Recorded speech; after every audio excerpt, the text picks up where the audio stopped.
Chapitre 1. Une voix venue d'au-delà.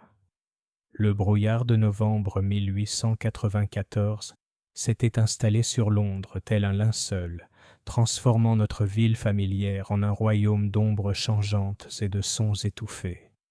De la fenêtre de notre logement au 221B Baker Street, j'observais la lumière du gaz vaciller à travers la brume jaunâtre, projetant des motifs étranges sur les pavés en contrebas. C'est par un matin pareil qu'allait se présenter l'une des affaires les plus singulières de ma longue collaboration avec M. Sherlock Holmes. Une affaire qui allait mettre à l'épreuve ses remarquables facultés de déduction et nous entraîner dans les recoins les plus sombres de la nature humaine. Je m'étais levé tôt ce matin-là, et j'avais trouvé Holmes déjà habillé et assis dans son fauteuil habituel, ses longs doigts croisés sous son menton, dans une attitude de profonde contemplation.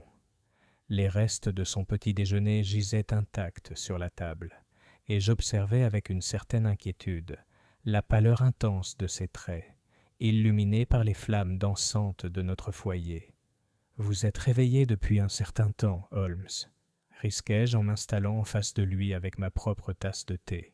« En effet, Watson, le sommeil m'échappe ces derniers temps. » Ses yeux gris se fixèrent sur les miens avec cette intensité particulière que je connaissais si bien. « Dites-moi, mon cher, que pensez-vous du neveu de Madame Hudson ?» J'ai été quelque peu surpris par cette question inattendue. Le jeune Timothy ? Un garçon plutôt sympathique, je pense. Il apprécie beaucoup ses études à la Royal Academy of Music. Pourquoi cette question ? Observez ses mains la prochaine fois que vous le croiserez, Watson. Remarquez particulièrement les callosités au bout de ses doigts, pas celles qu'on attendrait d'un violon ou d'un piano, mais plutôt les marques distinctives d'un télégraphiste professionnel. Très curieux pour un soi-disant étudiant en musique. N'êtes-vous pas d'accord ? Avant que je puisse réagir à cette démonstration caractéristique des prouesses d'observation de Holmes, le bruit de pas précipités dans l'escalier attira notre attention. La voix de Madame Hudson, quelque peu haletante, précéda son coup à notre porte. « Monsieur Holmes, Dr. Watson, pardonnez l'heure matinale, mais il y a un monsieur en bas qui insiste pour vous voir immédiatement. Il semble très angoissé, et je crains qu'il ne s'effondre s'il attend trop longtemps. »« Faites-le venir immédiatement, Madame Hudson, » répondit Holmes, soudain alerte et sérieux. Il semblerait, Watson, que la pègre londonienne ne nous ait pas permis de profiter de notre tranquillité matinale. Quelques instants plus tard, notre visiteur fut introduit dans notre salon. Un homme d'une quarantaine d'années, impeccablement vêtu malgré son agitation évidente. Ses cheveux noirs étaient en bataille, sa moustache, habituellement soignée, tremblait légèrement, et ses mains tremblaient tandis qu'il serrait un haut de forme en soie contre sa poitrine. Le plus frappant, cependant, était son regard écarquillé par ce que je ne pouvais qualifier que de véritable terreur. « Monsieur Holmes », commença-t-il d'une voix à peine plus forte qu'un murmure, « je suis Sir Reginald Ashworth, de Grosvenor Square. Je suis venu vous voir car je crains de perdre la raison. Et la police, eh bien, la police me croit complètement fou. » Holmes désigna la chaise en face de nous. « Veuillez vous asseoir, Sir Reginald. Vous semblez avoir subi un choc important. Watson, peut-être un peu de cognac pour notre invité ?» En m'approchant du buffet, j'observai Holmes qui examinait notre visiteur de ce regard pénétrant qui ne laissait rien passer. Les vêtements de Sir Reginald, bien que coûteux, portèrent les traces d'une mise en scène hâtive. Son col était légèrement de travers, et je remarquai que son bouton de manchette gauche avait complètement disparu. Ses bottes, bien qu'en cuir fin, portèrent des traces de boue suggérant une activité extérieure récente, malgré l'heure matinale. « Maintenant, » dit doucement Holmes en se rasseyant dans son fauteuil, « dites-nous, s'il vous plaît, ce qui vous a amené à Baker Street dans une détresse aussi évidente. » Sir Reginald accepta le cognac avec reconnaissance, prenant une généreuse gorgée avant de commencer son récit extraordinaire. « Monsieur Holmes, je dois vous raconter des événements si étranges, si invraisemblables, que j'ai moi-même du mal à y croire. Ces 3 dernières semaines, ma maisonnée a été tourmentée par ce que je ne peux qualifier que de manifestations surnaturelles. » J'ai vu Holmes hausser légèrement les sourcils à cette déclaration, bien qu'il soit resté silencieux. Tout a commencé de façon tout à fait anodine, poursuivit Sir Reginald, sa voix s'amplifiant à mesure que le cognac faisait effet. Ma femme, Lady Ashworth, a rapporté avoir entendu chanter tard dans la nuit. Une voix de femme, claire et belle, quoique d'une extrême mélancolie. Au début, nous avons supposé qu'il s'agissait peut-être d'une servante, mais interrogés, tous ont nié toute connaissance de chants nocturnes. « Quel genre de chanson entendait-on » demanda Holmes. « Ah, c'est peut-être l'aspect le plus étrange de tout. C'étaient des airs d'opéra, plus précisément des morceaux de Don Giovanni de Mozart. Lady Ashworth, qui possède une connaissance musicale considérable, les a immédiatement identifiés. Toujours les 3 mêmes morceaux, Mi tradique l'alma ingrata, Non mi dire, et le plus troublant, la scène finale, Don Giovanni, a cenar teco. J'ai remarqué que Holmes se penchait en avant avec un intérêt accru à ce détail, bien qu'il ait simplement fait signe à Sir Reginald de continuer. Pendant plusieurs nuits, nous avons fouillé la maison minutieusement, sans jamais parvenir à localiser la source de cette musique éthérée. Puis, il y a exactement une semaine, l'impossible s'est produit. La voix de Sir Reginald baissa à peine. Monsieur Holmes, la sœur de ma femme, mademoiselle Cordelia Fairfax, est décédée il y a 3 ans dans un tragique accident à Covent Garden. C'était une chanteuse d'opéra au talent considérable, et sa spécialité était le rôle de Donna Elvira dans Don Giovanni. Les implications de cette révélation pesaient lourd dans l'air chargé de brouillard de notre salon. Je me suis surpris à poser ma tasse de thé avec plus de force que prévu, la porcelaine cliquetant contre la soucoupe. Mardi soir dernier, poursuivit Sir Reginald, alors que ma femme et moi étions assis dans notre salon, les chants ont repris. Mais cette fois, Monsieur Holmes, nous l'avons vu tous les deux. Miss Cordelia est apparue devant nous, vêtue du costume même qu'elle portait lors de sa dernière représentation, chantant d'une voix d'une beauté déchirante et d'une terreur terrifiante. Elle est restée visible pendant environ 2 minutes, avant de disparaître comme la brume matinale. « Et vous êtes certain de l'identité de cette apparition » demanda Holmes d'un ton soigneusement neutre. « Absolument. Cordelia m'était aussi chère que ma propre sœur, monsieur Holmes.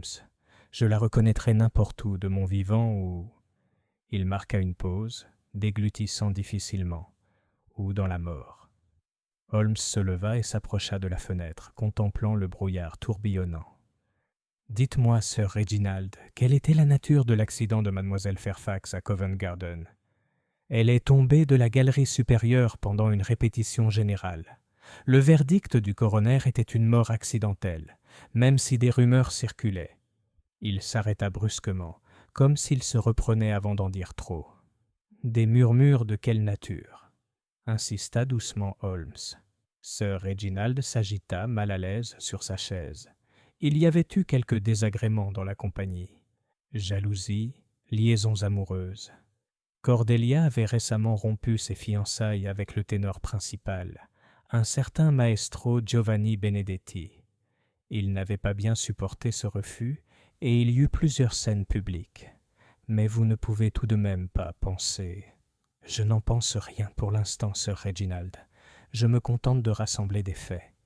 Holmes se détourna de la fenêtre, ses traits marqués, figés par la concentration. Vous avez mentionné que la police vous considérait comme fou. Je suppose que vous avez signalé ces manifestations ? L'inspecteur Bradstreet de Scotland Yard est venu hier. Il m'a écouté avec politesse, mais j'ai lu le scepticisme dans son regard. Il a suggéré que le chagrin et l'imagination pouvaient expliquer nos expériences, et a recommandé à ma femme de consulter un médecin pour son anxiété. « Très décevant, » murmura Holmes. « Alors, Sir Reginald, je dois vous demander d'être parfaitement franc avec moi. Des objets de valeur ont-ils disparu de votre maison pendant cette période de visite surnaturelle ?» La question sembla surprendre notre visiteur. « Disparu ? Non, rien à ma connaissance. Quoique... » Il marqua une pause, les sourcils froncés de concentration. « Maintenant que vous le dites, ma femme a bien remarqué que sa boîte à bijoux avait été dérangée. Rien n'avait été volé, mais son contenu avait été réorganisé. Nous avons supposé que c'était simplement l'œuvre d'une femme de ménage trop zélée. » Holmes échangea un regard significatif avec moi, première indication que son esprit formidable travaillait déjà sur le problème. Une dernière question pour le moment, dit Holmes en regagnant son siège. Êtes-vous bien certain que personne d'autre n'a accès à votre maison? Ni d'anciens domestiques rancuniers, ni d'ouvriers qui auraient pu obtenir les clés? Notre personnel est avec nous depuis des années, monsieur Holmes, et nous n'avons eu aucune rénovation ni réparation récemment. Sir Reginald se pencha en avant avec sérieux. Je sais que cela doit paraître absurde. Un homme rationnel prétendant avoir vu des fantômes. Mais je vous jure sur mon honneur que ce que je vous ai dit est la pure vérité. Holmes resta silencieux un long moment, les doigts à nouveau crispés par la réflexion. Finalement, il prit la parole. « Sir Reginald, je trouve votre récit des plus intrigants. Je ne peux pas vous promettre d'expliquer votre visiteur spectral, mais je crois pouvoir vous promettre de découvrir la vérité derrière ces manifestations. Watson et moi viendrons vous voir cet après-midi pour examiner vos locaux. » Le soulagement envahit le visage de notre visiteur. « Monsieur Holmes, vous ne pouvez pas savoir à quel point vos paroles m'apportent du réconfort. Ma femme a été prise d'une crise de peur quasi hystérique, et j'avoue que mes propres nerfs ont été mis à rude épreuve. » « C'est tout à fait compréhensible, » répondit Holmes en se levant pour indiquer que l'entretien était terminé. « À cet après-midi alors. J'espère que vous veillerez à ce que rien ne soit dérangé chez vous et que vos domestiques auront pour instruction de faire preuve de la plus grande exactitude dans leur récit de tout événement inhabituel. » Après le départ de Sir Reginald, je me tournai vers Holmes avec une curiosité à peine contenue. « Alors, Holmes, que pensez-vous de cette histoire extraordinaire ? » Mon ami était revenu à la fenêtre et se découpait sur la pâle lumière matinale, son profil net reflétant la concentration. « Très fascinant, Watson. Vraiment fascinant. Vous ne croyez sûrement pas aux fantômes ?» Les lèvres de Holmes s'incurvèrent dans ce sourire familier et énigmatique. « Je crois aux preuves, mon cher ami, et Sir Reginald Ashworth nous a fourni un ensemble de faits des plus curieux. Un chanteur d'opéra mort dans des circonstances douteuses, des apparitions surnaturelles accompagnées de morceaux musicaux très précis, et un coffret à bijoux qui a été dérangé, mais pas volé. » Il se tourna vers moi, ses yeux gris brillants d'une lueur de défi intellectuel. « Croyez-moi, Watson, avant que cette affaire ne soit conclue, nous découvrirons que les morts y ont bien moins à voir que les vivants. » Tandis que Holmes prononçait ces mots, j'éprouvais un frisson d'anticipation familier. Une fois de plus, nous étions au seuil du mystère, et je savais par expérience que mon remarquable ami n'aurait de cesse que chaque ombre ne soit illuminée par la lumière vive de la raison et de la déduction. Je ne me doutais pas, alors que je préparais notre visite de l'après-midi à Grosvenor Square, que nous étions sur le point de nous retrouver empêtrés dans l'une des affaires les plus complexes et les plus dangereuses de tout notre partenariat. Une affaire où la frontière entre la performance et la réalité s'avérerait aussi insaisissable que les rues enveloppées de brouillard de Londres elle-même. Chapitre 2. La maison des murmures. L'après-midi n'avait apporté aucun répit à la morosité de novembre qui s'était installée sur Londres, comme une couverture suffocante. Tandis que Holmes et moi avancions dans le labyrinthe des rues en direction de Grosvenor Square, le brouillard semblait nous serrer avec une persistance presque malveillante, étouffant le bruit des sabots de notre fiacre et transformant le paysage urbain familier en un paysage bien plus sinistre. « Observe, Watson, » dit Holmes, rompant le silence contemplatif qui s'était installé entre nous. « Comment le brouillard sert à la fois à dissimuler et à révéler. Une métaphore parfaite pour notre affaire actuelle. N'êtes-vous pas d'accord ? » Je me tournai pour examiner le profil de mon compagnon, éclairé par intermittence par les réverbères à gaz. « De quelle façon, Holmes ? » Examinons le récit de notre client. L'apparition de mademoiselle Cordelia Fairfax se produit à des moments précis, chante des airs particuliers, puis disparaît sans laisser de traces. Pourtant, des boîtes à bijoux sont dérangées, mais rien n'est volé. Le brouillard du mystère surnaturel dissimule ce que je soupçonne être des machinations très terrestres. Notre taxi s'arrêta devant une imposante maison de ville géorgienne, dont la façade blanche brillait faiblement dans l'obscurité. Même dans la pénombre, je pouvais discerner les proportions élégantes et les prestations luxueuses qui en faisaient la résidence d'une fortune considérable. La plaque en laiton près de la porte d'entrée portait la simple inscription « Sir Reginald Ashworth, baronnet ». Holmes paya notre chauffeur et resta un instant sur le trottoir, son regard perçant scrutant le bâtiment avec une précision méthodique. « Remarquez les fenêtres du rez-de-chaussée, Watson. Le salon, j'oserais dire, où notre visiteuse spectrale a fait ses apparitions. La vue est excellente depuis la rue, mais l'angle rendrait l'observation de l'extérieur plutôt difficile. » Avant que je puisse m'enquérir de la signification de cette observation, la porte d'entrée s'ouvrit et Sir Reginald apparut, son soulagement à notre arrivée étant évident même dans la faible lumière de l'après-midi. « Monsieur Holmes, docteur Watson, c'est très aimable de votre part d'être venu si rapidement. J'avoue que j'attendais votre arrivée avec une grande anxiété. » Il nous fit entrer dans un hall d'entrée spacieux, richement décoré de tapis persans et de peintures à l'huile témoignant de générations de richesses accumulées. « Le phénomène s'est-il reproduit depuis ce matin ?» demanda Holmes en tendant son manteau à un domestique qui l'attendait. « Heureusement non, même si je crains que l'anticipation soit presque pire que les manifestations réelles. Ma femme s'est retirée dans sa chambre avec un violent mal de tête, dû, je le crains, à un épuisement nerveux. » Holmes hocha la tête avec sympathie. « Il serait peut-être préférable que nous commencions notre examen sans déranger Lady Ashworth. Vous avez mentionné que les apparitions se limitaient principalement au salon. » « Oui, même si on entend parfois des chants dans toute la maison. La voix semble émaner des murs eux-mêmes. Sir Reginald nous fit traverser un couloir élégamment meublé et bordé de portraits de famille.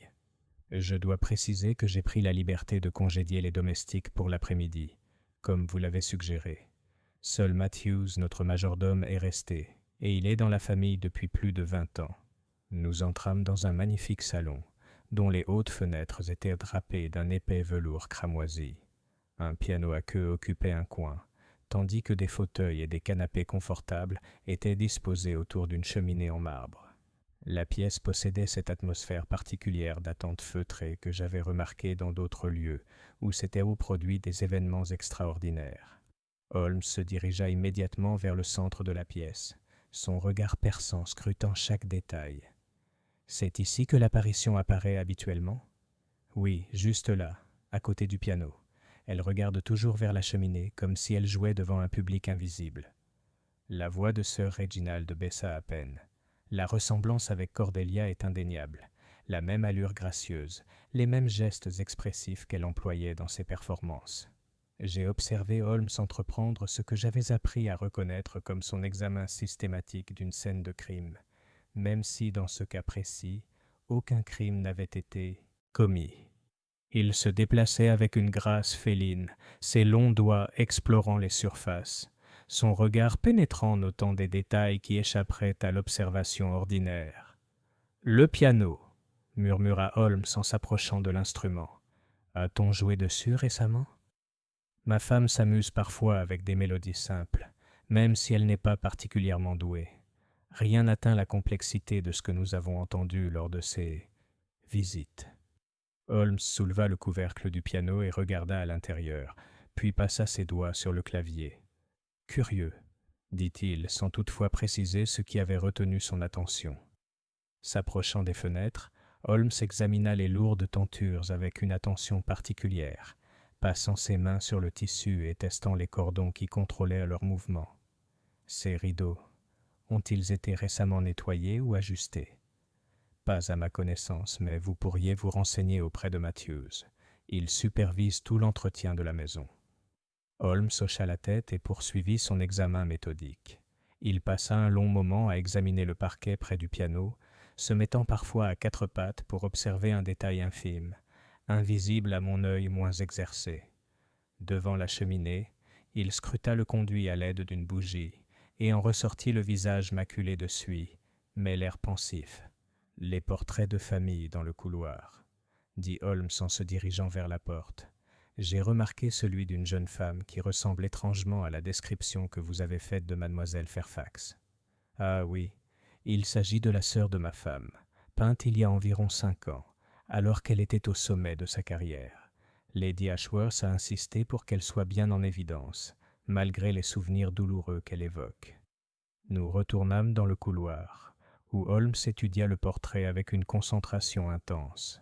Il représentait une charmante jeune femme aux cheveux noirs coiffés avec soin, son regard intelligent semblant suivre l'observateur avec une intensité presque naturelle.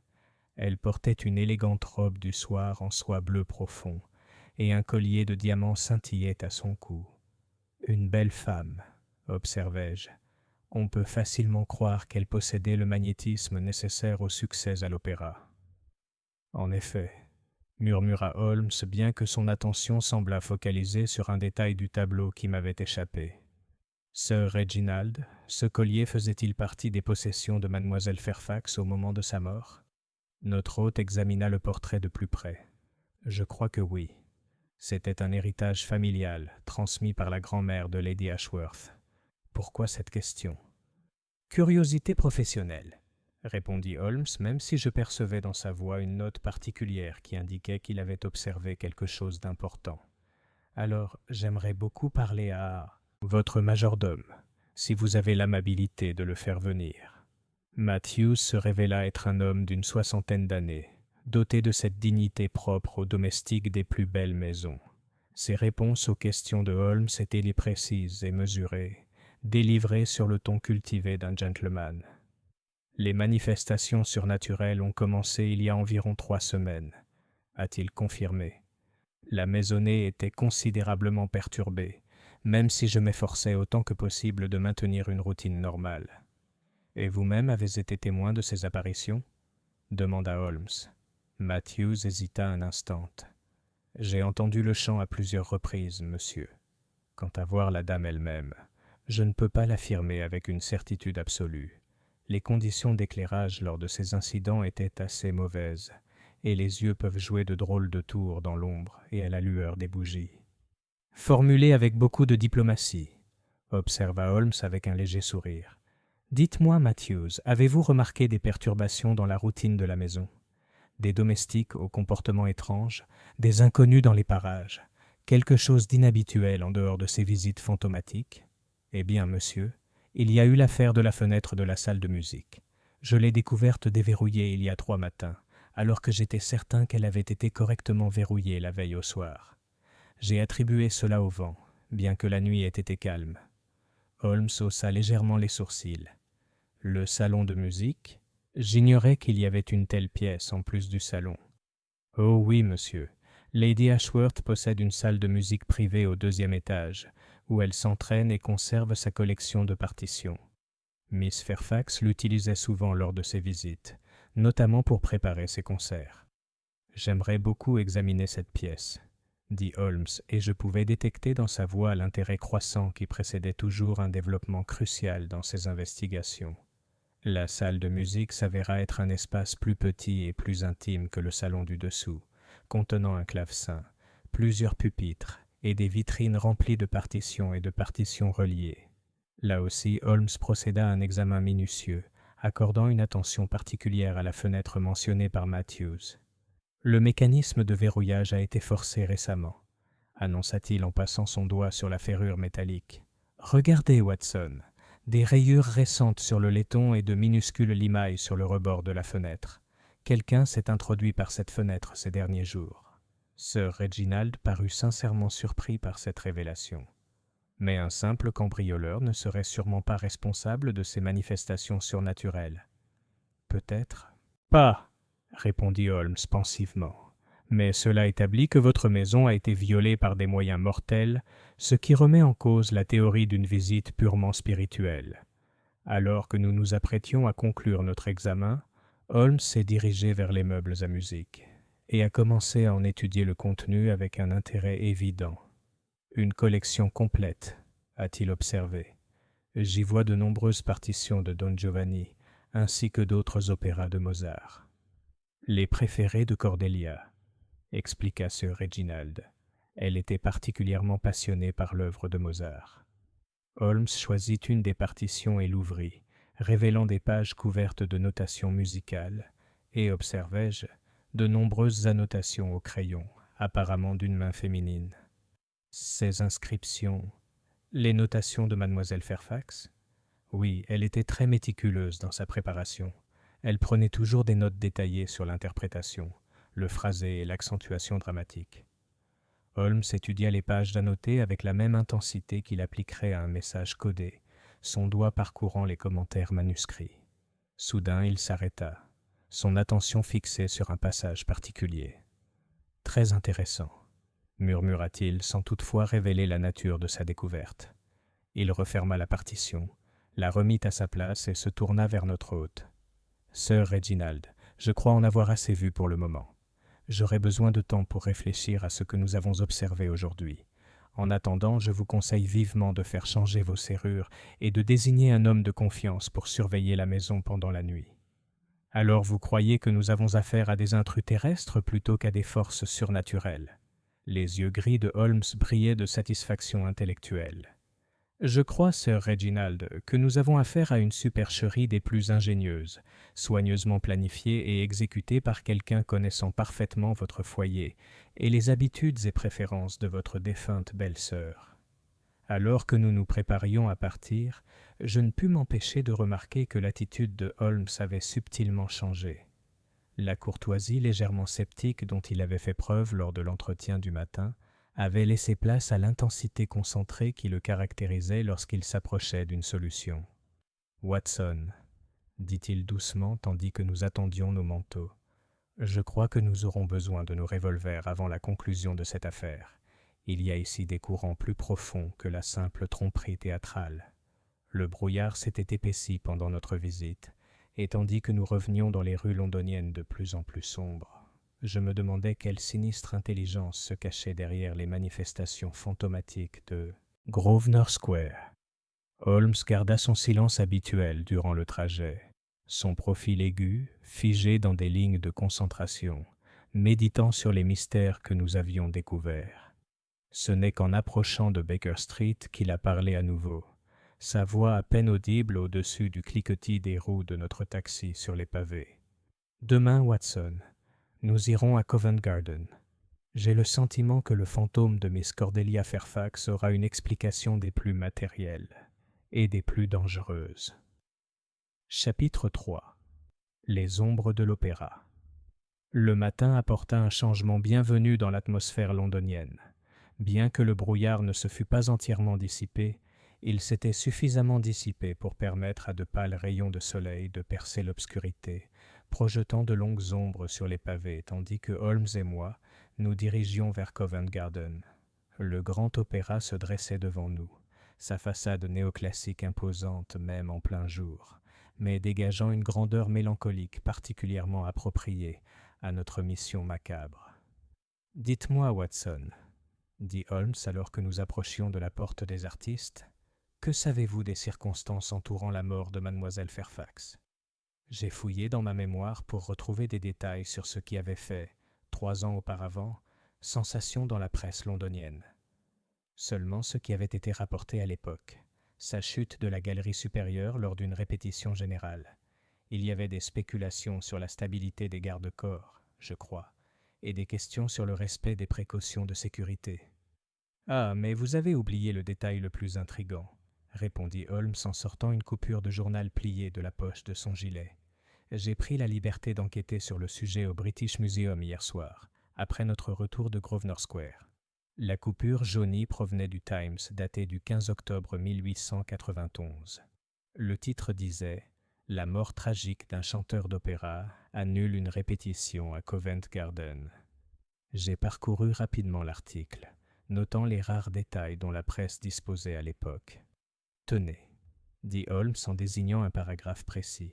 « Lisez ce passage à voix haute, s'il vous plaît. » Je me suis éclairci la gorge et j'ai lu « Miss Fairfax a été découverte au pied du grand escalier menant aux galeries supérieures, apparemment tombée d'une hauteur considérable. » Curieusement, des témoins ont rapporté qu'elle portait son costume complet pour le rôle de Donna Elvira, alors que le programme des répétitions indiquait que seul le premier acte devait être joué ce soir-là, et que Miss Fairfax n'apparaissait qu'au 2e acte.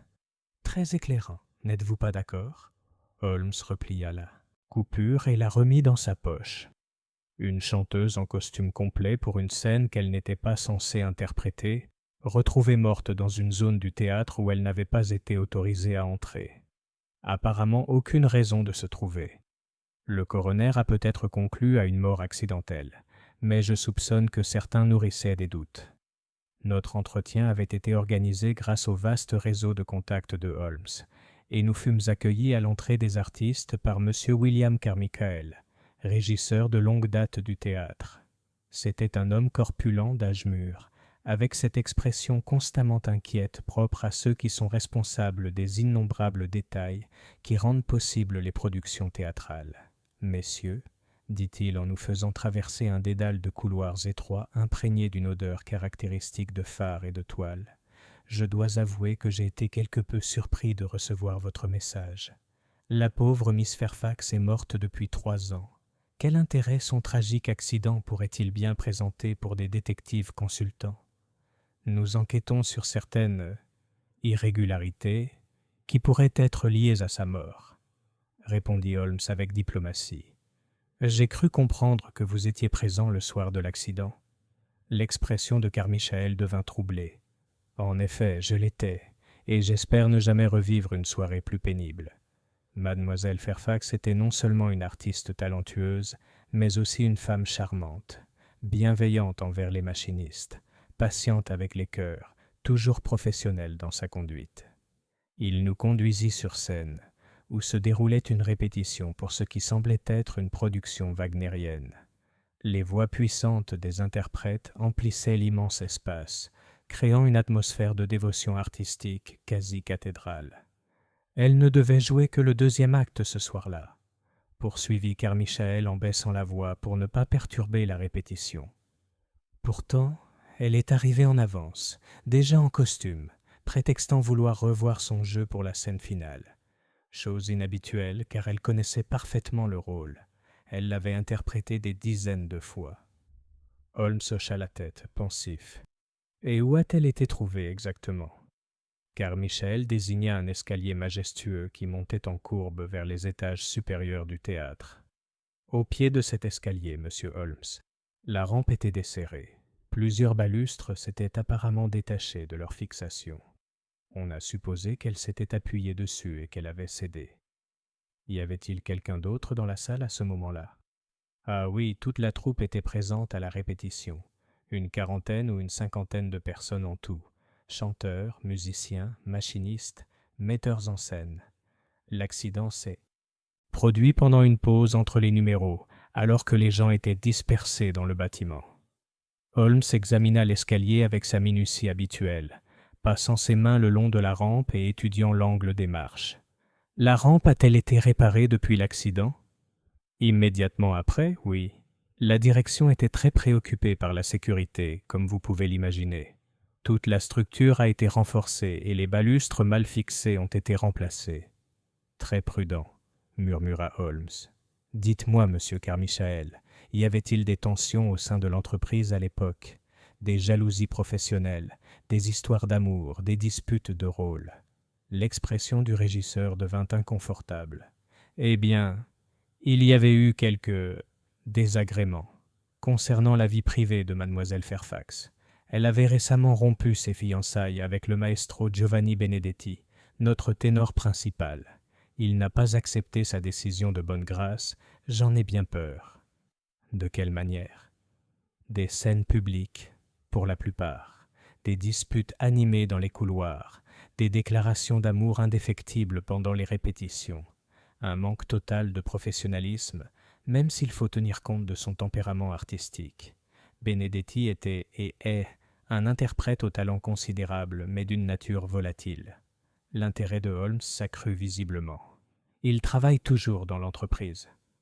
Oh non, il est parti pour Milan peu après la mort de mademoiselle Fairfax. Il a affirmé ne plus supporter de jouer dans un théâtre qui gardait des souvenirs aussi tragiques. Nous ne l'avons plus revu depuis. Je vois. Et y en avait-il d'autres qui auraient pu nourrir du ressentiment envers mademoiselle Fairfax? Carmichael hésita, visiblement tiraillé entre discrétion et honnêteté. Il y avait une certaine jalousie parmi les femmes de la troupe. La beauté et le talent de mademoiselle Fairfax en faisaient une cible naturelle pour les convoitises. Mademoiselle Victoria Sterling, notre soprano solo actuelle, convoitait le rôle de Donna Elvira depuis des années. Et elle a assumé ce rôle après la mort de Miss Fairfax? Elle l'a fait en effet, et elle l'a interprété avec un succès considérable. Cependant, je dois dire qu'il lui manque la qualité particulière qui a rendu l'interprétation de Miss Fairfax si mémorable. Il y avait quelque chose d'obsédant dans le rôle de Donna Elvira de Cordelia, une profondeur d'émotion qui semblait provenir d'une expérience personnelle plutôt que d'une simple technique. Holmes et moi échangeâmes un regard significatif à cette observation. « Monsieur Carmichael, » dit Holmes, « pourriez-vous nous permettre de parler à mademoiselle Sterling et peut-être à d'autres membres de la compagnie présents la nuit de l'accident ? » « Certainement, mais je dois vous prévenir que mademoiselle Sterling, eh bien, elle n'apprécie pas particulièrement les discussions concernant sa prédécesseur. Elle a l'impression d'avoir vécu trop longtemps dans l'ombre de mademoiselle Fairfax. » En moins d'une heure, nous nous retrouvâmes dans une petite salle de répétition, face à face avec mademoiselle Victoria Sterling. Elle était d'une beauté indéniable, avec ses cheveux auburn et ses yeux verts saisissants, même si son expression avait quelque chose de dur qui suggérait une nature moins généreuse que celle que Carmichael avait attribuée à la défunte Cordelia Fairfax. « Je n'ose imaginer ce que vous espérez apprendre de moi, messieurs, » dit-elle d'une voix entraînante, digne d'une chanteuse professionnelle. « La mort de Cordelia est un accident tragique, rien de plus.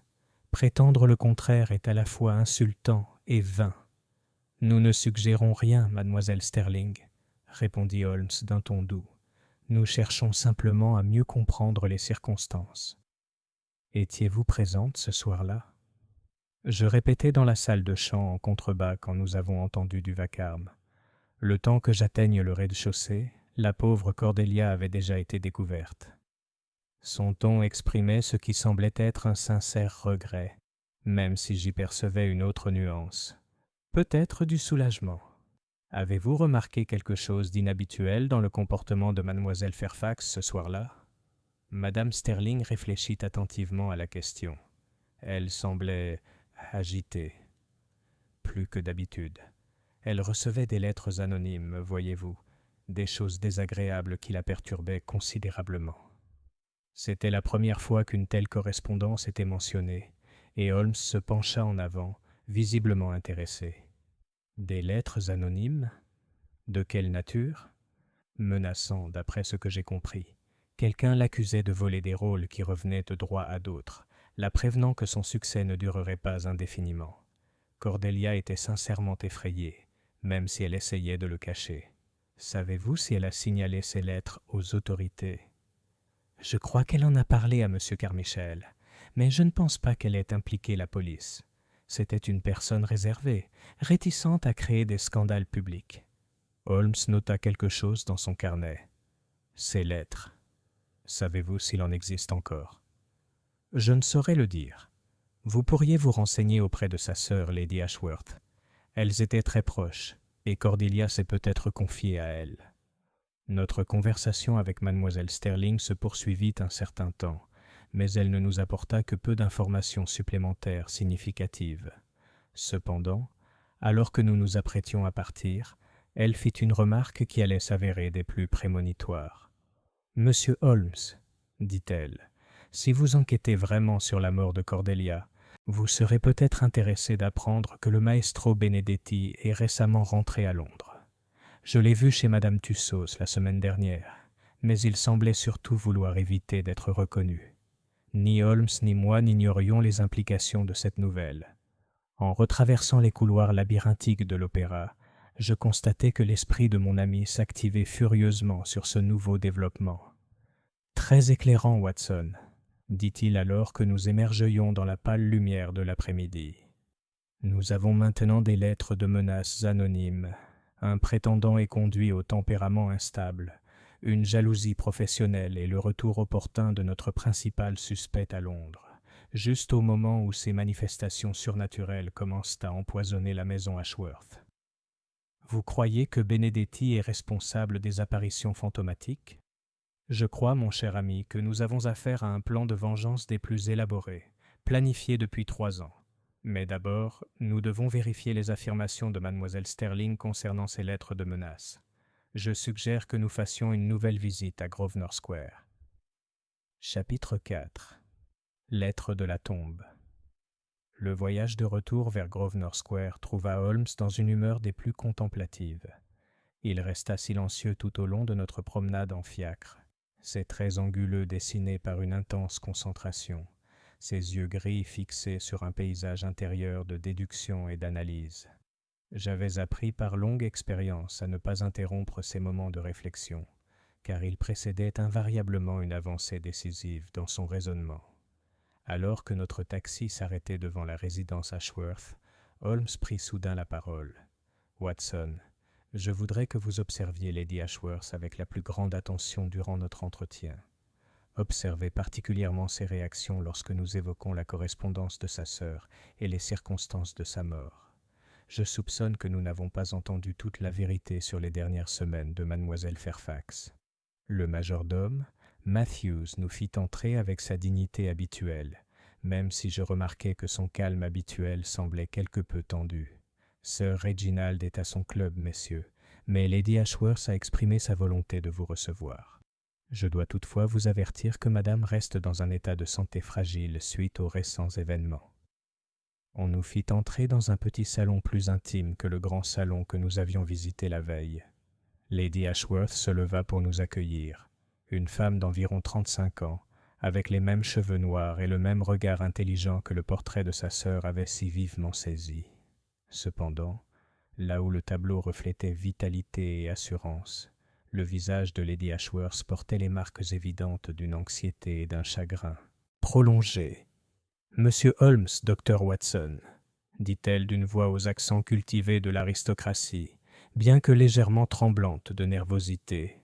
« Mon mari me dit que vous croyez que ces terribles manifestations sont l'œuvre d'une force terrestre plutôt que de l'esprit de la pauvre Cordelia. » « En effet, Lady Ashworth, » répondit Holmes avec douceur, « mais pour prouver cette théorie, j'ai besoin de votre aide pour comprendre certains aspects des derniers mois de votre sœur. J'espère que vous me pardonnerez la nécessité de revisiter des souvenirs douloureux. » Lady Ashworth nous fit signe de nous asseoir, puis s'assit près de la fenêtre, où la pâle lumière de l'après-midi éclairait ses traits soucieux. « Je vous dirai tout ce que vous désirez savoir, monsieur Holmes.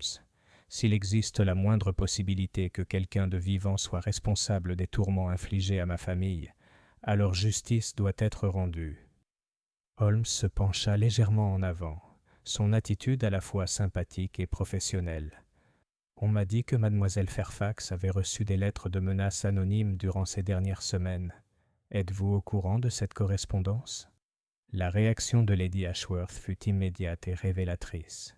Son visage pâlit et ses mains agrippèrent les accoudoirs de son fauteuil avec une telle force que ses jointures blanchirent. « Qui vous a parlé des lettres ? » ?»« Quelqu'un à l'opéra les a mentionnées. Je suppose qu'ils ont bel et bien existé. » Pendant un long moment, Lady Ashworth resta silencieuse, le regard fixé sur un point lointain au-delà de la fenêtre. Lorsqu'elle parla enfin, sa voix était à peine plus forte qu'un murmure. Cordelia était terrifiée, monsieur Holmes, plus effrayée que je ne l'avais jamais vue. Les lettres arrivaient presque quotidiennement pendant son dernier mois, toutes plus venimeuses les unes que les autres. Est-ce que certaines de ces lettres existent encore ? Lady Ashworth se leva brusquement et se dirigea vers un petit secrétaire dans un coin de la pièce. D'un tiroir verrouillé, elle sortit une liasse de papier nouée d'un ruban noir. « Je n'ai pas pu me résoudre à les détruire, même si j'aurais peut-être dû. Ils sont extrêmement dérangeants. » Holmes accepta le paquet avec une satisfaction évidente, même si son expression resta grave tandis qu'il dénouait le ruban et examinait la lettre du dessus. J'observai ses sourcils se lever légèrement en lisant, et lorsqu'il me tendit la correspondance, je compris sa réaction. La lettre était écrite d'une main experte sur un papier coûteux, mais son contenu était extrêmement venimeux. « Vos triomphes volés ne dureront pas éternellement », pouvait-on y lire. « Ceux qui méritent à juste titre la reconnaissance ne resteront pas silencieux, tandis qu'un prétendant indigne bénéficie d'une reconnaissance imméritée. Votre beauté, s'estompera, votre voix s'éteindra, et vos admirateurs vous délaisseront pour des artistes plus méritants. Méfiez-vous de la justice qui attend ceux qui réussissent par la tromperie et la manipulation.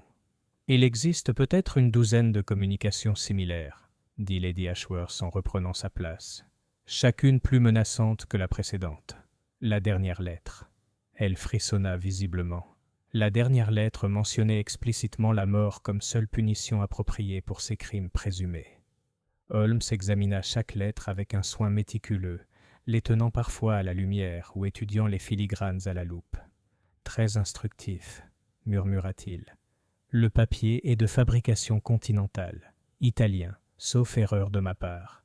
L'écriture présente les caractéristiques de l'écriture classique européenne, mais de subtils anglicismes dans la formulation suggèrent que l'auteur, bien que peut-être né à l'étranger, a passé un temps considérable en Angleterre. « Croyez-vous qu'ils ont été écrits par le maître Benedetti ?» demanda Lady Ashworth. Holmes leva brusquement les yeux. « Qu'est-ce qui vous fait suggérer cet individu en particulier ?» Cordelia était troublée par ses attentions persistantes, même après qu'elle lui eut clairement fait comprendre que leurs fiançailles étaient rompues. Il devenait de plus en plus désespéré, faisant des scènes au théâtre, envoyant des fleurs et des cadeaux dont elle ne voulait pas, apparaissant à des réceptions où il n'était pas le bienvenu. Pourtant, elle n'a jamais suggéré qu'il était l'auteur de ces lettres. Lady Ashworth hésita, et je sentis que nous approchions d'une révélation cruciale.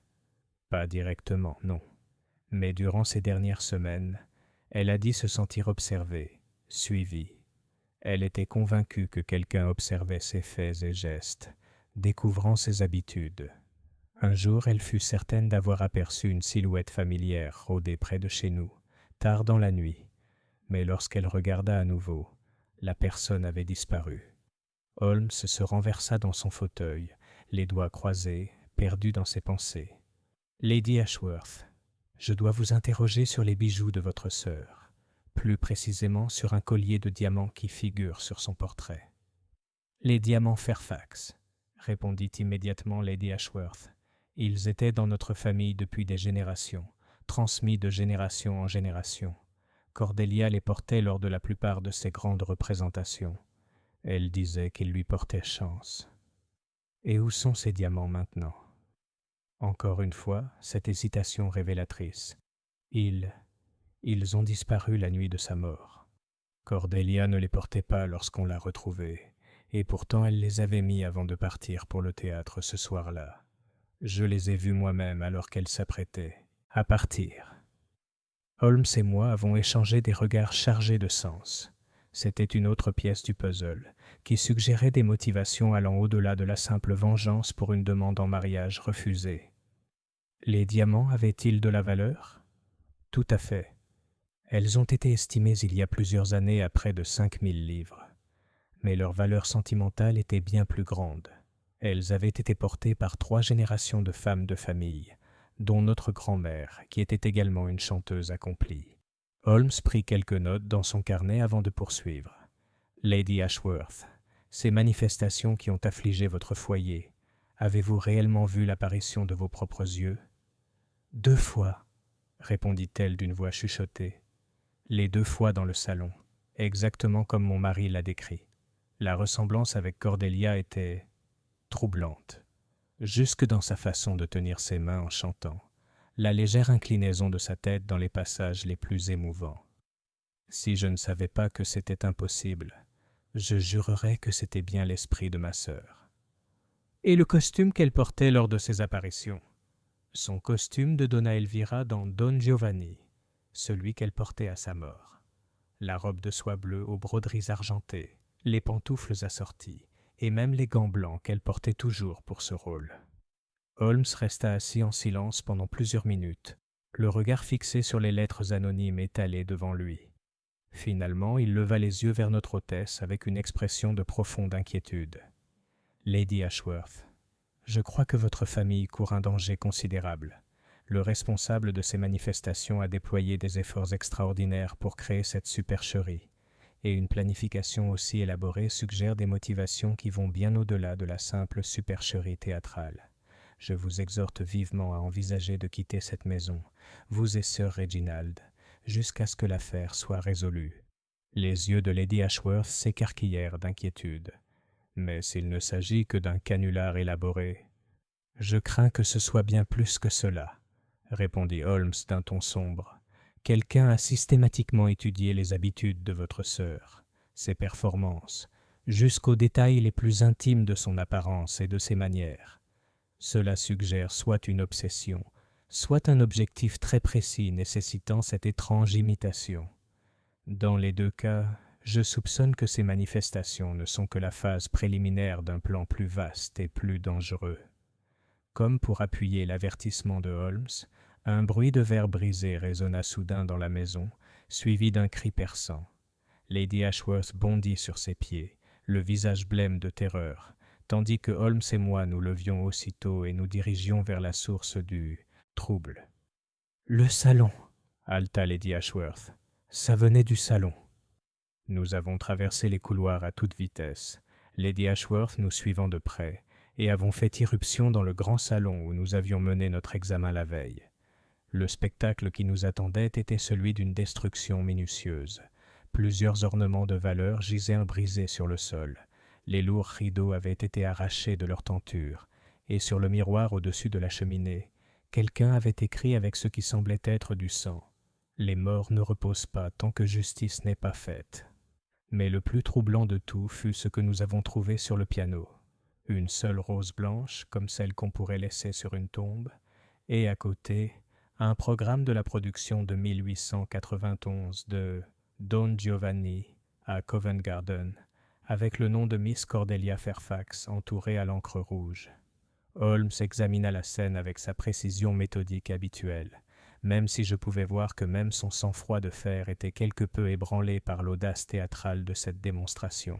« Très instructif », murmura-t-il en s'agenouillant pour examiner les ornements brisés. « Notre fantôme est devenu plus audacieux, Watson, et considérablement plus dangereux. » Tandis qu'il prononçait ces mots, je remarquai Lady Ashworth qui vacillait, le visage blême de stupeur et de terreur. Je m'empressai de la soutenir, craignant qu'elle ne s'effondre complètement. « Monsieur Holmes, » murmura-t-elle, « à quelle créature avons-nous affaire? Que nous veut-elle » Holmes se releva de son examen, le regard gris dur et déterminé. « Nous avons affaire à quelqu'un de bien vivant, Lady Ashworth, quelqu'un qui connaissait intimement votre sœur et qui nourrit un ressentiment si profond que 3 ans n'ont pas atténué son désir de vengeance. Mais je vous en donne ma parole. Avant un jour, nous aurons démasqué ce fantôme et mis fin à son règne de terreur. » Alors que nous nous apprêtions à quitter le salon dévasté, je ne pouvais m'empêcher de penser que nous étions entrés dans une phase nouvelle et plus périlleuse de l'enquête. Les sombres renseignements qui se cachaient derrière ces manifestations avaient désormais dépassé le stade de la simple mise en scène pour devenir des menaces et des destructions manifestes. Le jeu, comme dirait Holmes, était bel et bien lancé. Chapitre 5. Le retour du maestro. Les événements de Grosvenor Square avaient visiblement perturbé Holmes plus qu'il ne voulait l'admettre. Tout au long de notre trajet de retour vers Baker Street, il garda un silence inhabituellement sombre, ses traits anguleux exprimant une profonde concentration. Ce n'est qu'en montant les 17 marches familières menant à notre logement qu'il prit enfin la parole. « Watson, nous avons affaire à un esprit d'une ruse considérable, qui a étudié sa proie avec une minutie obsessionnelle. La destruction dont nous avons été témoins aujourd'hui n'était pas l'œuvre d'un vulgaire criminel en quête de profit, mais plutôt d'une agression psychologique soigneusement orchestrée, visant à terroriser la famille Ashworth et à la pousser… à quoi? À la folie? À la soumission? Ou peut-être à quelque chose de bien plus sinistre. Madame Hudson nous accueillit à la porte, son visage habituellement enjoué, teinté d'inquiétude. « Monsieur Holmes, un monsieur vous attendait depuis 1 heure. Un étranger très agité. Je l'ai installé dans votre salon, même si je dois dire qu'il m'a rendue assez nerveuse avec ses allées et venues. Holmes et moi avons échangé un regard de compréhension mutuelle. Ce monsieur vous a-t-il donné un nom, Madame Hudson ? Il a simplement dit qu'il avait des informations urgentes concernant l'affaire Fairfax. Il parlait avec un accent prononcé, italien, devrais-je dire, même si je ne suis pas expert en la matière. Nous avons gravi les escaliers avec une impatience considérable, et en entrant dans notre salon, nous avons trouvé un homme d'une quarantaine d'années arpentant nos fenêtres comme un animal en cage. Il était de taille moyenne, mais possédait la carrure robuste des artistes d'opéra, avec des cheveux noirs parsemés de mèches grises prématurées et des yeux brûlants d'une intensité presque fiévreuse. « Seigneur Holmes, » dit-il en se tournant vers nous avec un soulagement évident, « je suis Giovanni Benedetti. Je crois que vous vous êtes renseigné sur la mort de mademoiselle Cordelia Fairfax. » Les sourcils de Holmes se haussèrent légèrement, mais sa voix demeura soigneusement neutre. « En effet, maître Benedetti. Veuillez vous asseoir. Je l'avoue, votre timing est parfait. Nous étions impatients de vous parler. » Benedetti resta debout, les mains jointes dans le dos, suggérant une agitation à peine maîtrisée. « J'ai entendu des rumeurs, Seigneur Holmes, des rumeurs selon lesquelles quelqu'un utiliserait la mémoire de Cordelia à des fins des plus abjectes. Est-il vrai que son esprit a été aperçu dans la maison de sa sœur ? » « Ce dont nous avons été témoins, » répondit Holmes prudemment, « ce sont des manifestations qui ressemblent étrangement à celles de feu Miss Fairfax. Cependant, je suis convaincu qu'elles sont l'œuvre de mortels plutôt que de forces surnaturelles. » La réaction de l'Italien fut immédiate et violente. « Blasphème !» s'exclama-t-il, sa voix s'élevant jusqu'à atteindre des proportions presque lyriques. « Qui oserait profaner la mémoire d'un homme aussi pur, aussi talentueux ? Dites-moi le nom de ce monstre, et je le déchiquetterai à main nue. Votre dévouement à la mémoire de mademoiselle Fairfax est des plus touchants, » observa Holmes d'un ton sec. « Pourtant, je comprends que votre relation avec elle n'ait pas été sans complications. On m'a d'ailleurs dit qu'elle avait rompu vos fiançailles et que vous n'aviez pas accepté sa décision de bonne grâce. » Le visage de Benedetti rougit profondément, et pendant un instant je craignis qu'il ne se jette sur Holmes dans un accès de passion méditerranéenne. Cependant, il sembla maîtriser ses émotions avec un effort visible. « Il est vrai que Cordelia a rejeté ma demande en mariage, » dit-il d'une voix chargée d'émotion. « Mais vous devez comprendre, Seigneur Holmes, elle avait peur. Quelqu'un lui avait envoyé des lettres terribles, la menaçant de mort, l'avertissant que ceux qui l'aimaient souffriraient si elle poursuivait sa carrière. Elle a rompu nos fiançailles non par manque de sentiments, mais par désir mal avisé de me protéger. Cette version des faits différait sensiblement de ce qu'on nous avait dit auparavant, et Holmes se pencha en avant, visiblement intéressé. « Vous pensez que ces lettres de menaces ont influencé sa décision ? J'en suis certain. Cordelia n'était pas du genre à se laisser influencer par des ragots ou des jalousies professionnelles, mais ces lettres, Madonna mia, la terrifiaient profondément. Elle était convaincue que celui qui les écrivait ferait du mal à ses proches. » Holmes nota quelque chose dans son carnet. « Avez-vous déjà vu ces lettres ? » « Un seul qu'elle m'a montré avec désespoir. Il évoquait la mort comme seule punition appropriée pour ses crimes et suggérait que ceux qui soutenaient sa carrière partageraient son sort. L'écriture était déguisée, mais il y avait quelque chose de familier dans la formulation. De quelle manière familier ? Benedetti marqua une pause, passant ses mains dans ses cheveux noirs, visiblement frustré. « Je ne peux pas le dire précisément. C'était peut-être mon imagination, mais j'avais l'impression d'avoir déjà rencontré des expressions similaires, sans pouvoir préciser où ni quand. » Holmes hocha la tête, pensif. « Maître Benedetti, je dois vous poser une question directe. Où étiez-vous le soir de la mort de mademoiselle Fairfax ?» La question flottait dans l'air comme un défi, et je vis la mâchoire de l'Italien se serrer, empreint d'une colère contenue. « Je me produisais à la Scala de Milan, Signor Holmes. Toute la troupe peut témoigner de ma présence. Je n'ai appris la mort de Cordelia que 3 jours plus tard, par télégramme. Pourtant, vous avez quitté Milan peu de temps après et disparu de la scène publique pendant près de 3 ans. Où étiez-vous pendant ce temps ?» Benedetti s'approcha de la fenêtre et contempla la rue enveloppée de brouillard en contrebas.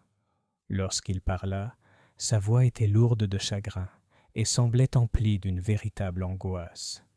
Je ne pouvais plus supporter de poursuivre ma carrière, Signor Holmes. Chaque fois que je montais sur scène, je voyais son visage. J'entendais sa voix s'harmoniser avec la mienne. Je me suis retiré dans un petit village des montagnes du nord de l'Italie, où j'ai vécu presque reclus. Ce n'est que récemment que je me suis senti assez fort pour retourner à Londres. Qu'est-ce qui t'a ramené ?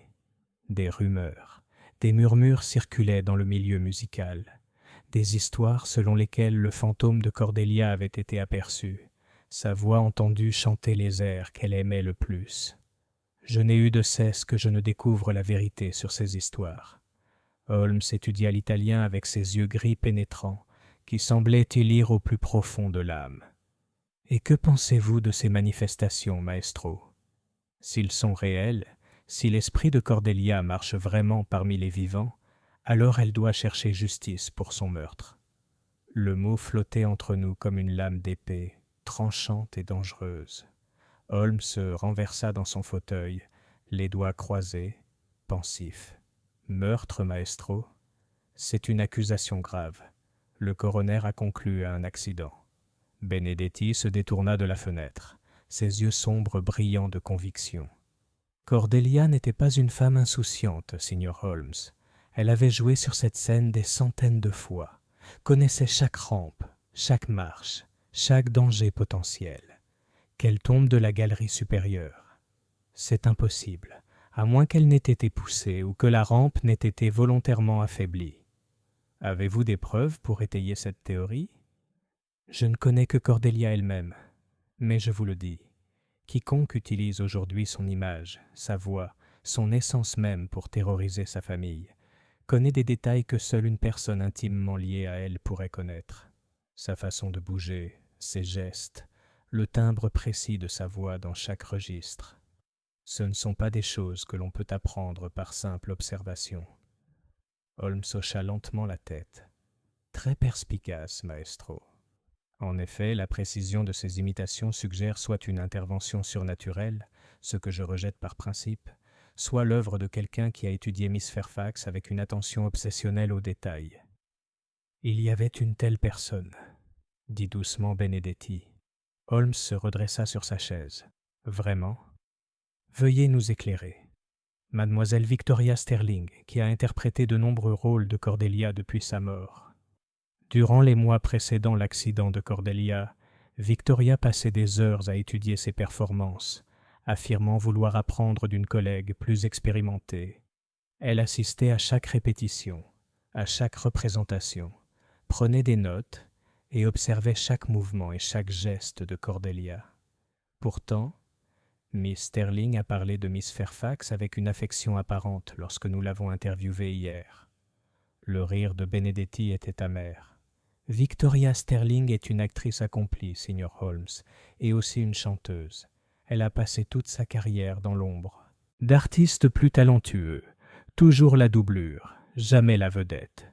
La mort de Cordelia lui a offert l'opportunité qu'elle désirait depuis des années. Vous croyez que Miss Sterling est capable de meurtre ? Je la crois capable de tout pour faire avancer sa carrière.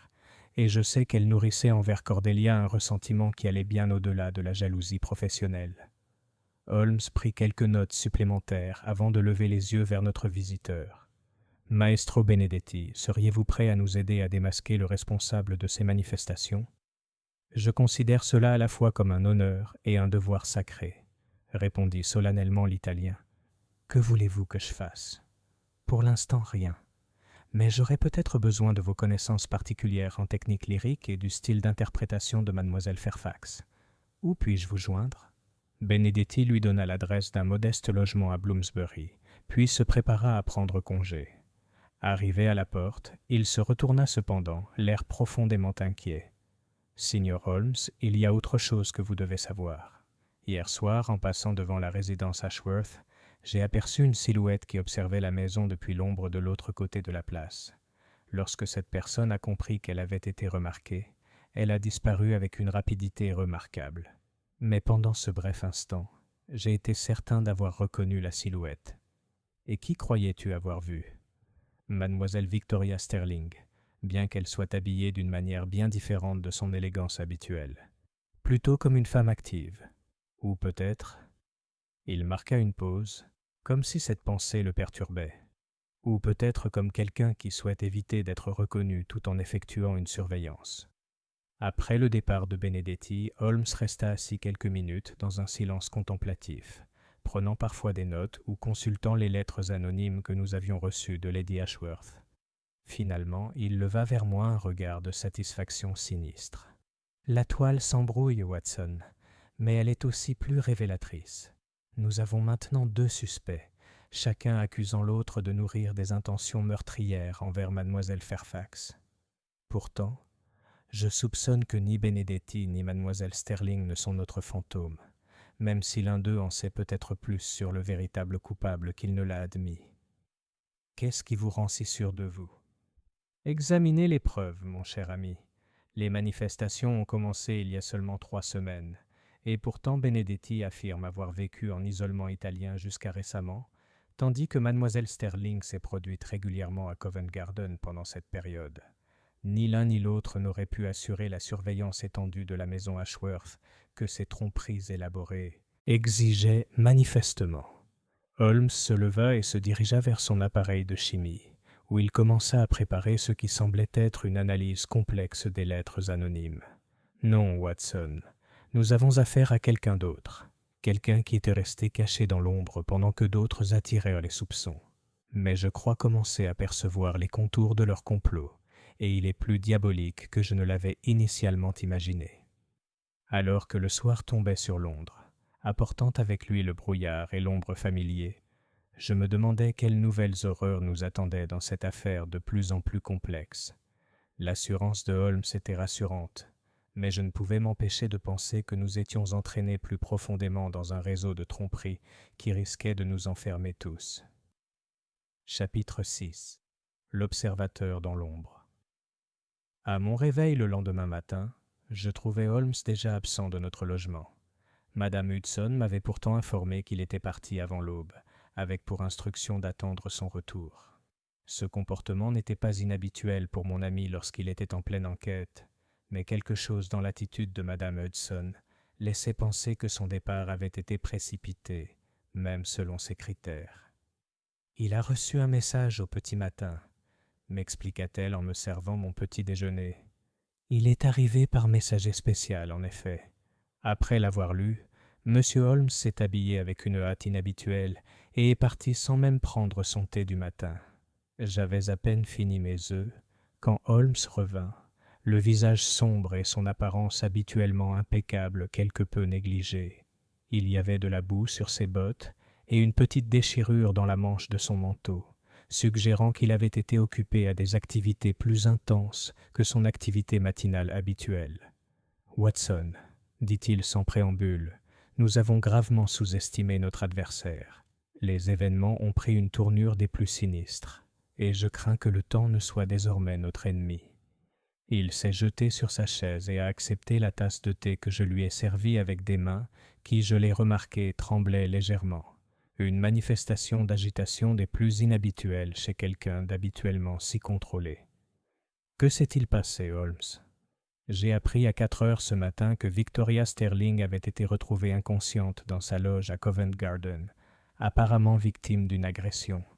Elle a été découverte par le veilleur de nuit lors de sa ronde et, bien qu'elle ait repris connaissance depuis, elle affirme ne se souvenir de rien de l'agression. Je posai ma tasse de thé avec une force considérable. Mon Dieu, crois-tu que cela ait un lien avec notre affaire ? J'en suis certain. Mais ce que j'ai découvert en examinant la scène est encore plus troublant. Holmes fouilla dans son gilet et en sortit un petit objet qu'il déposa sur la table entre nous. C'était un gant de femme, en soie blanche, du genre porté par les chanteuses d'opéra lors des représentations officielles. Même à mon œil inexpérimenté, il semblait d'une qualité exceptionnelle et témoignait d'un entretien soigné. Ce gant a été retrouvé serré dans la main de mademoiselle Sterling, expliqua Holmes. Elle l'avait manifestement saisi lors de sa lutte avec son agresseur. Ce gant est de fabrication italienne, Watson, et arbore les motifs de couture caractéristiques prisés par les costumières de la Scala. Les implications étaient immédiatement évidentes. Vous pensez que Benedetti était impliqué dans cette attaque? Ce serait la conclusion évidente, n'est-ce pas? Pourtant, j'ai passé les 3 dernières heures à enquêter sur les déplacements du maestro Benedetti hier soir, et je peux expliquer où il se trouvait de 18 heures jusqu'à presque minuit. Il a dîné chez Romano avec 2 autres musiciens italiens, puis a assisté à une soirée musicale chez Lady Pemberton à Mayfair.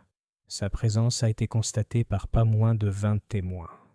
Holmes se renversa dans son fauteuil, ses yeux gris reflétant la lumière du feu avec leur intensité familière. Non, Watson, ce gant a été délibérément placé dans la main de mademoiselle Sterling pour impliquer Benedetti. Quelqu'un veut nous faire croire que notre ami italien passionné est passé des menaces verbales à la violence physique. Mais à qui profiterait une telle tromperie? Ah, c'est la question cruciale. Considérez notre petit panel de personnages, mon cher ami. Nous avons Benedetti, qui semble sincèrement en deuil, et dont l'alibi pour la mort de mademoiselle Fairfax et l'agression de la nuit dernière semble inébranlable. Nous avons mademoiselle Sterling elle-même, apparemment victime de ce mystérieux agresseur.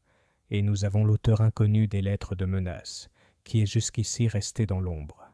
Holmes se leva et commença sa marche habituelle devant la cheminée, ses traits anguleux animés par l'excitation intellectuelle qui accompagnait toujours ses cas les plus difficiles. Mais il existe une autre possibilité, Watson, que j'ai hésité à envisager jusqu'à présent. Et si l'auteur de ces événements était quelqu'un que nous n'aurions pas encore rencontré, quelqu'un qui connaît intimement tous les protagonistes impliqués, mais qui a réussi à rester totalement hors de tout soupçon?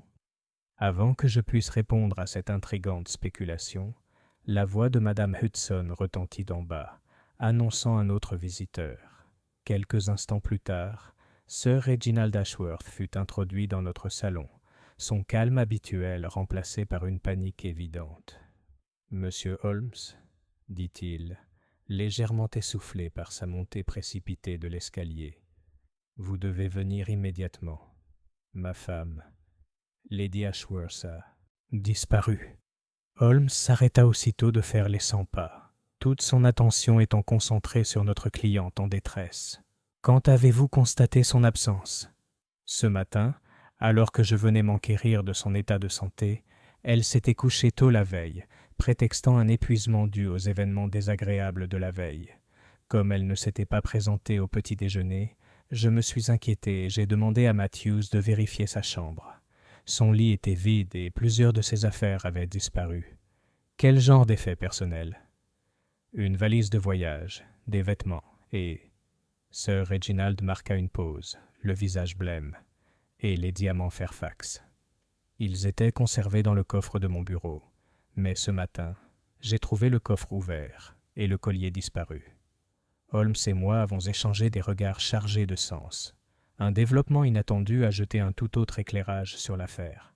« Sir Reginald, » demanda Holmes prudemment, « êtes-vous certain que Lady Ashworth est partie volontairement? Il n'y avait aucun signe de lutte dans sa chambre, aucune trace d'effraction? » Absolument rien. Si je ne le savais pas, j'aurais supposé qu'elle avait simplement décidé de rendre visite à des amis à la campagne. Mais vu les récents événements, sa voix s'interrompit, incapable d'exprimer ses craintes évidentes. Holmes s'approcha de son bureau et en sortit une feuille de papier. « Je dois vous demander de me fournir la liste complète des amis et de la famille de Lady Ashworth, toute personne à qui elle pourrait rendre visite en cas de détresse. J'aurai également besoin des noms de votre personnel de maison, passé et présent, et de toute autre personne susceptible d'avoir connaissance de vos activités domestiques. » Tandis que Sir Reginald rassemblait ces informations, Holmes se tourna vers moi avec une expression de détermination farouche. « Watson, je crains que nous ayons affaire à un esprit d'une ruse exceptionnelle, qui a anticipé chacun de nos mouvements et a considérablement accru les enjeux. L'attaque contre Miss Sterling, la disparition mystérieuse de Lady Ashworth, le vol des diamants, ce ne sont pas des événements fortuits, mais des manœuvres soigneusement orchestrées dans un jeu plus vaste. Quel est, selon vous, l'objectif ultime? Je commence à soupçonner, mon cher ami, que la vengeance pour la mort de mademoiselle Fairfax n'est qu'une partie de la motivation.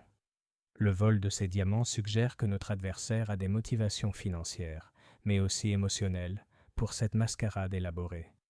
Holmes accepta la liste complète des mains de Sir Reginald et l'examina attentivement. « Je vois que vous employez un professeur de musique pour l'enseignement particulier de Lady Ashworth, une certaine Madame Petrova, ancienne de l'Opéra impérial russe. Depuis combien de temps est-elle à votre service ? » « Peut-être 6 mois. Lady Ashworth l'a engagée après avoir exprimé le désir d'améliorer sa technique vocale. Madame Petrova avait d'excellentes références et s'est révélée très satisfaisante. »« Et d'où viennent ces références ?» Sir Reginald fronça les sourcils, concentré. « De divers établissements musicaux du continent, je crois. Milan, Vienne, Saint-Pétersbourg. Ma femme s'est occupée entièrement des arrangements, car la musique dépasse largement mes connaissances. » Holmes nota une note dans son carnet, tout en gardant une expression soigneusement neutre. « J'aimerais parler à Madame Petrova dès que possible. Est-elle actuellement en résidence ? » « Elle possède son propre logement à Bloomsbury, mais vient à la maison 3 fois par semaine pour les leçons de Lady Ashworth. Elle n'était pas prévue pour aujourd'hui, après que Sir Reginald eut fourni l'adresse de Madame Petrova et fut parti avec la promesse que nous commencerions immédiatement notre recherche de Lady Ashworth. Holmes se tourna vers moi avec une énergie renouvelée. « Watson, je crois que nous avons enfin identifié notre adversaire caché. Considérez les faits. Madame Petrova est apparue chez les Ashworth il y a 6 mois, munie de références continentales difficiles à vérifier. Elle a eu un accès régulier à la maison, a pu étudier les habitudes de Lady Ashworth et possède une connaissance professionnelle de l'opéra qui lui permettrait de créer des imitations convaincantes de Miss Fairfax. Mais pourquoi un professeur de musique se lancerait-il dans un projet aussi élaboré ? Peut-être, dit Holmes en attrapant son manteau, parce qu'elle n'est pas seulement professeure de musique. Je soupçonne que lorsque nous rencontrerons Madame Petrova, nous découvrirons qu'elle a un lien bien plus intime avec Mademoiselle Cordelia Fairfax qu'on ne l'avait imaginé. Alors que nous nous préparions à partir pour Bloomsbury, je ne pouvais m'empêcher de réfléchir aux étranges tournants qu'avait pris cette affaire. Ce qui avait commencé comme une simple enquête sur des manifestations surnaturelles s'était transformé en un réseau complexe de tromperies impliquant vol, agressions et disparitions mystérieuses. Pourtant, j'avais une confiance totale en la capacité de Holmes à démêler les machinations criminelles les plus complexes. J'étais loin de me douter, en débouchant dans les rues brumeuses de Londres, que nous allions affronter un adversaire dont la ruse et la cruauté mettraient à l'épreuve même les légendaires capacités de déduction de mon remarquable ami.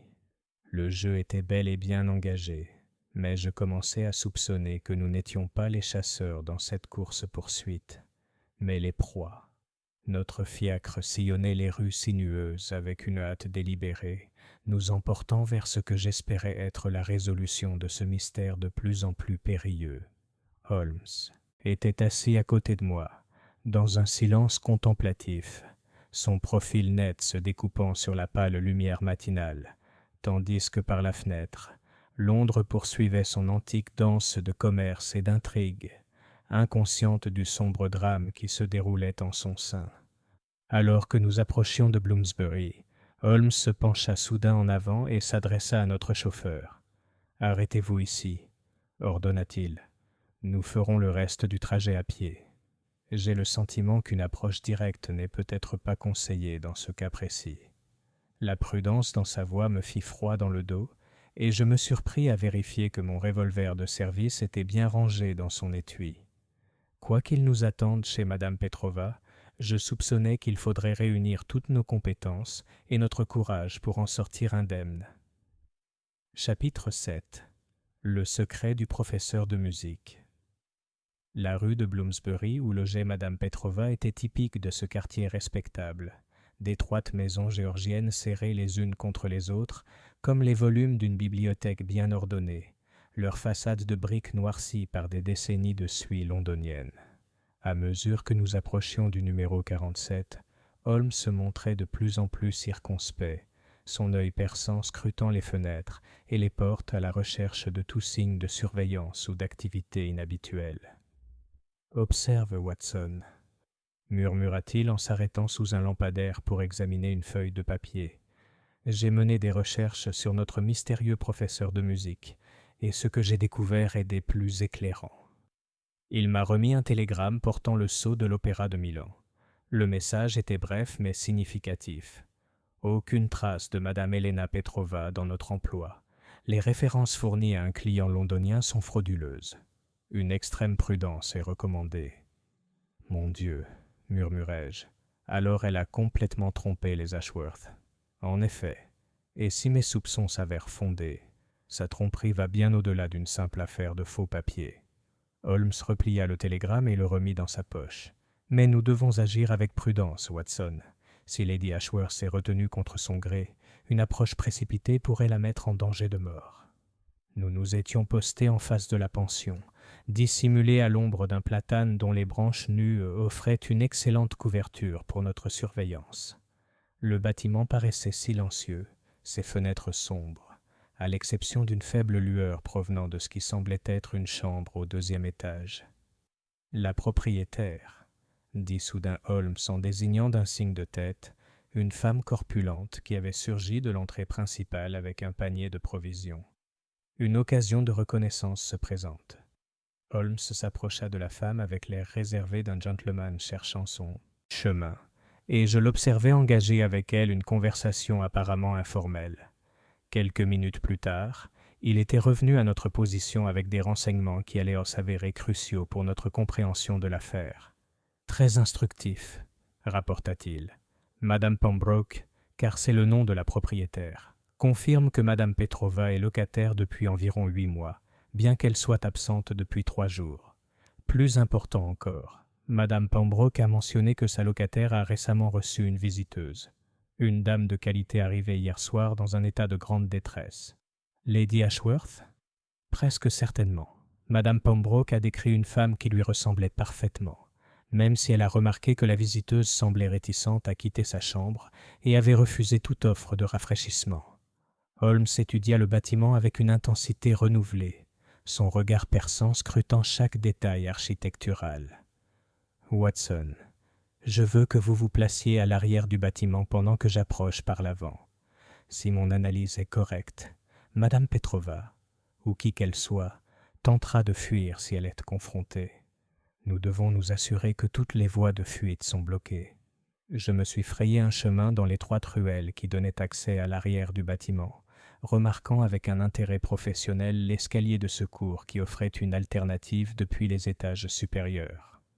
Le jardin arrière, petit et envahi par la végétation, offrait une excellente dissimulation pendant que je surveillais l'entrée arrière du bâtiment. De ma position, je pouvais voir Holmes s'approcher de la porte d'entrée à l'allure mesurée d'un gentleman. Il s'entretint brièvement avec quelqu'un à l'intérieur, probablement Madame Pembroke, avant de disparaître dans le bâtiment. Pendant plusieurs minutes, le silence régna, et je commençai à me demander si notre surveillance n'avait pas été vaine. Puis, soudain, la fenêtre du 2e étage s'ouvrit brusquement, et une silhouette vêtue de noir commença à grimper sur l'escalier de secours, avec une hâte désespérée. Même dans la pénombre, je pus distinguer une femme d'âge mûr, les cheveux gris sévèrement tirés en arrière et le visage marqué par des rides qui semblaient traduire une insatisfaction chronique, ou peut-être une rage à peine contenue. « Arrêtez !» criai-je en brandissant mon revolver. « Docteur Watson, en consultation avec Monsieur Sherlock Holmes, vous êtes en état d'arrestation. » La femme, que je supposais être Madame Petrova, s'arrêta un instant sur l'escalier de secours, ses yeux sombres fixés sur moi, avec une expression de malveillance calculatrice. Puis, avec une agilité surprenante pour quelqu'un de son âge apparent, elle poursuivit sa descente, sortant de son manteau un petit couteau à l'aspect sinistre. « Écartez-vous, docteur, » dit-elle, son accent révélant un accent allemand plutôt que russe. « Vous ne comprenez pas ce que vous perturbez. » « Je comprends très bien, » répondis-je, gardant mon arme pointée sur elle. « Vous vous faites passer pour un professeur de musique, tout en menant une campagne de terreur élaborée contre la famille Ashworth. Où est Lady Ashworth ?» Au lieu de répondre, la femme s'est jetée sur moi avec une fureur qui m'a pris au dépourvu. Malgré son âge et son apparente respectabilité, elle agissait avec la précision mortelle d'une femme entraînée à la violence, son couteau me transperçant la gorge avec une habileté professionnelle. Nous avons lutté brièvement dans l'espace confiné du jardin, sa force surprenante mettant à rude épreuve ma propre formation militaire.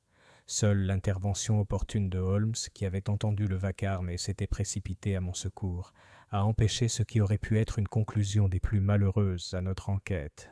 « Doucement, Watson », dit Holmes alors que nous parvenions à désarmer et à maîtriser notre captif. « Je crois que nous avons enfin rencontré le véritable auteur de nos manifestations fantomatiques. » Une fois la femme en sécurité, Holmes nous ramena dans le bâtiment et nous conduisit jusqu'à son logement, qui se révéla être une véritable révélation. Les pièces étaient meublées avec spartiate, mais contenaient une extraordinaire collection de matériel théâtral, costumes, perruques, maquillage et surtout des croquis et des notes détaillées qui semblaient documenter chaque aspect des prestations scéniques de mademoiselle Cordelia Fairfax. « Voici l'atelier de notre fantôme », dit Holmes en désignant une coiffeuse transformée en théâtre improvisé. Remarquez la précision avec laquelle chaque détail de l'apparence de Miss Fairfax a été catalogué et reproduit. Mais ce fut ce que nous trouvâmes dans la chambre qui nous apporta la révélation la plus saisissante. Lady Ashworth était assise, ligotée sur une chaise, la bouche bâillonnée, mais les yeux brillants de soulagement à notre arrivée. À côté d'elle, sur une petite table, se trouvaient les diamants Fairfax, ainsi que plusieurs autres bijoux précieux que je ne reconnaissais pas. Tandis que nous libérions Lady Ashworth et nous occupions de ses besoins immédiats, Holmes continua d'examiner la pièce avec une minutie méthodique.